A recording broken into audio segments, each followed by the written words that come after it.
شروع اللہ کا نام لے کر جو بڑا مہربان نہایت رحم والا ہے۔ یہ لوگ کس چیز کی نسبت ایک دوسرے سے پوچھتے ہیں؟ کیا اس بڑی خبر کی نسبت جس میں یہ اختلاف کر رہے ہیں؟ دیکھو یہ عنقریب جان لیں گے، پھر دیکھو یہ عنقریب جان لیں گے۔ کیا ہم نے زمین کو بچھونا نہیں بنایا اور پہاڑوں کو اس کی میخیں نہیں ٹھہرایا؟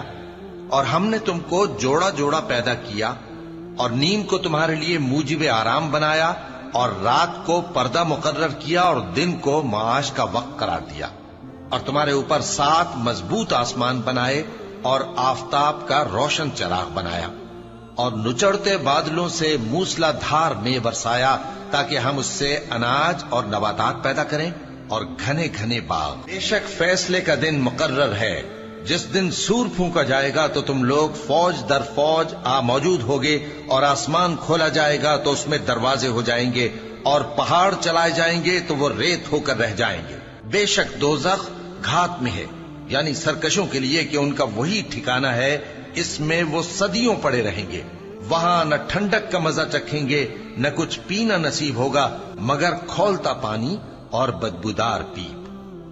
یہ بدلہ ہے ان کے اعمال کے موافق۔ یہ لوگ حساب آخرت کی امید ہی نہیں رکھتے تھے اور ہماری آیتوں کو مسلسل جھٹلاتے رہتے تھے، اور ہم نے ہر چیز کو لکھ کر محفوظ کر رکھا ہے۔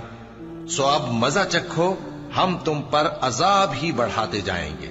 بے شک پرہیزگاروں کے لیے کامیابی کا گھر ہے، یعنی باغ اور انگور اور ہم عمر بھرپور جوان عورتیں اور شراب کے چھلکتے ہوئے جام۔ وہاں وہ نہ بیہودہ بات سنیں گے نہ جھٹلانے کی باتیں۔ اے نبی صلی اللہ علیہ وآلہ وسلم، یہ تمہارے پروردگار کی طرف سے صلہ ہوگا جو حساب کے مطابق انعام ہوگا۔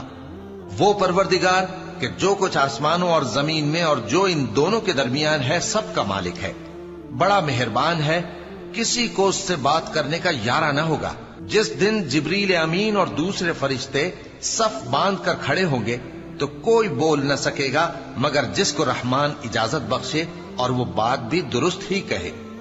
یہ دن برحق ہے، پس جو شخص چاہے اپنے پروردگار کے پاس ٹھکانہ بنا لے۔ ہم نے تم کو عذاب سے جو قریب آنے والا ہے آگاہ کر دیا ہے، جس دن ہر شخص ان اعمال کو جو اس نے آگے بھیجے ہوں گے دیکھ لے گا، اور کافر کہے گا کہ اے کاش میں مٹی ہوں۔